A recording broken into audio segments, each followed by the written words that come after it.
Okay, so Adam's now back in WWE. You're back in WWE.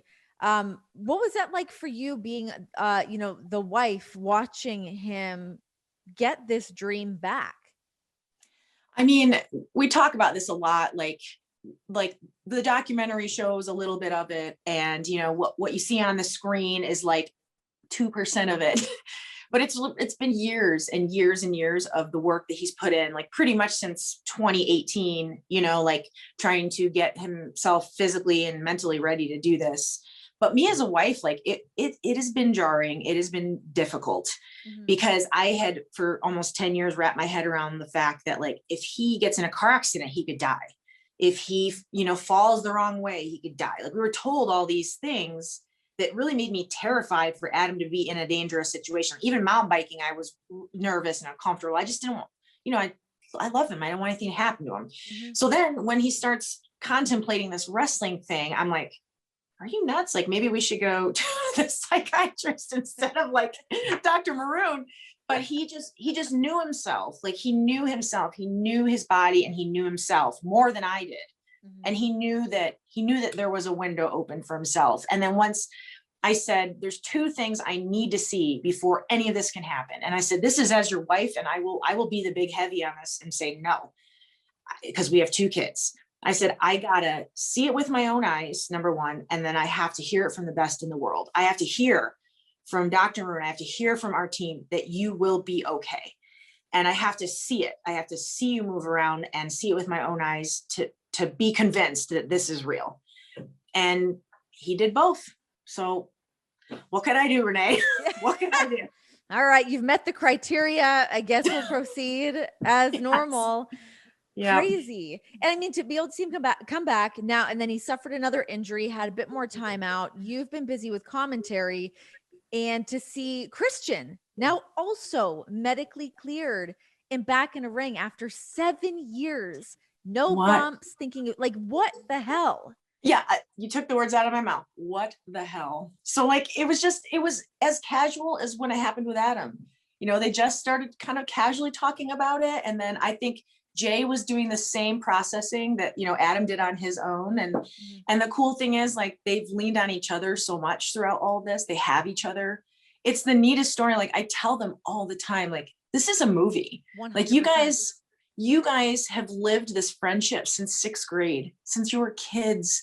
And I mean, a lot of us have made friends in wrestling, but they're truly like the story, like the Hardy Boys were brothers, like, Yeah. other than brothers getting into this, like they're the closest thing where best friends just dreamed it and made it happen and then made it happen again.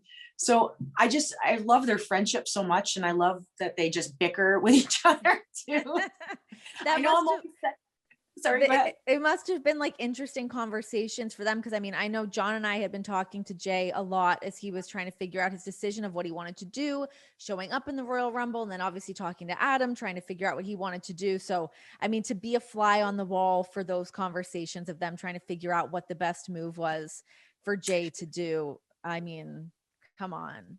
But it is a Yeah, movie. It's a movie. Now they're both working for rival companies, and like, someone's got to write this. Somebody I listening to this, know. write this script. So my question to you is, seeing Adam back in the ring, seeing Jay back in the ring, you're back ingratiated with WWE, and it seems to me that literally every woman that I talk to is like, I want that Beth Phoenix match. Oh, And you are medically cleared, correct? I am. Renee's trying to get me booked, everybody. Do you see this? Well, I know that I mean, you're a wrestler. You are fantastic at commentary, and that will be a job that you will be able to do forever. But there's got to be part of you that is still a little bit like, oh, let me put on my boots and get back in there. Do you think about that a lot? So yeah, I mean, once a wrestler, always a wrestler. I mean, I'm not gonna lie about it and be like, oh no, like I'm good. I feel like you couldn't have done this and wanted to do this your whole life without always having that little bug. Mhm. So I just get so happy to be in the conversation of somebody that our today's stars would look forward to facing. Like again, when I left WWE, I felt really insignificant and I felt like I hadn't done anything. I just felt like I didn't move the needle. And I felt so, I felt sad about that part, but okay to move on. But now I feel like I'm getting this wonderful recognition from today's women, and it just makes me feel so good. As far as coming back to the ring, I always, I'm going to give the worst. I say this on every interview. It's like, you never say never. If the right opportunity arose and I could do business, that's really all I would care about. Because of course, would I love to have a retirement match, a big farewell, and give somebody the high five and pass the torch? Heck yes. But I feel like there's only a limited amount of people I could do that for. Whereas on commentary, I can do that 2 hours every single week. Every week I can tell you how awesome Indy Hartwell is, and tell you, like, look at Shotzi Blackheart's improvements. And like, I can help all the talent weekly on commentary. So in that respect, like, I love commentary because I feel like I'm contributing in a positive way. But the in-ring stuff, like, I don't know what the future brings. I don't write off anything. I don't close any doors. If it were ever something that WWE be interested in doing, I would love to say goodbye. And like I said, and high five somebody and give them an endorsement from a Hall of Famer. Who wants to retire a Hall of Fame? Come on, right? Put her away. Someone's got to do it. Somebody put the nail in the coffin. It's too long. When you see all these names rattled off, and anyone that's doing media leading up to WrestleMania or whatever, I mean, whether it's a Rhea Ripley, or you hear from like a Bayley, a Becky, a Charlotte, to all of these women that are coming up, Raquel, who do you want to face? Who would you want that match to be with if you could pick right now? I am putting you on the spot. Nay, I have to. Stop. It's bad. Don't, because we're like, it's going to be manifesting it. Well, and the clickbait, I can just see it now. Beth Phoenix challenges so-and-so. Like, God, hell. Maybe Vince will read it. We'll get you a book, sister. Get me book, bro. Get me book. I don't know. Like, so what I love seeing, like, I don't know, we had a moment on NXT last week where you had Bianca Belair, you had Rhea Ripley, and Raquel Gonzalez, all three champions. Like, is there ever a better visual of like a new era, new, fresh blood at the front of the line, three hungry women that are just, we've got diversity right in front of us that we've been waiting for. And, it was just such a beautiful snapshot. And I also love, like, we have so much body diversity across, all the brands, like, which is a huge change for the women. We have women's tag team titles now because we have so many in-ring, talented women, that now you have those opportunities. And do you see how I'm like going around your question here? Yep.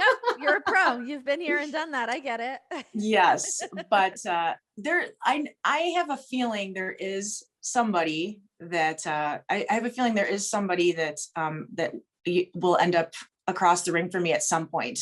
And I don't want to give any clues on that, but I don't think that the Beth Phoenix is done lacing up the boots forever. So you're skirting the issue of getting back in the ring. But here's one other thing I just want to add, is that I don't think this needs to even be just one match to like send off the Hall of Famer, because you're ready to go. I mean, you could actually have a window of having a run here. And I do feel like there's got to be a part of you that just really wants to be a part of this women's division, looking at how much it has grown and changed. Does everybody hear this woman? What a little naughty doggy she's being right now. She's not only booking me for a match, but booking me for a run. I'm booking you for a run, girl. This isn't a one-off. Hell no. Oh, you know what? Like, I don't know. Right now with Adam's current position, I have been in a supportive role, and fortunately it's helpful for him to have a wife that he can body slam. So I've been in the ring and kind of pouring my energy into that. I do have some personal goals, and I know that the time is ticking on that stuff. But there's little conversations had here and there. Good. I'll leave those little pennies in the bank. Great. Perfect.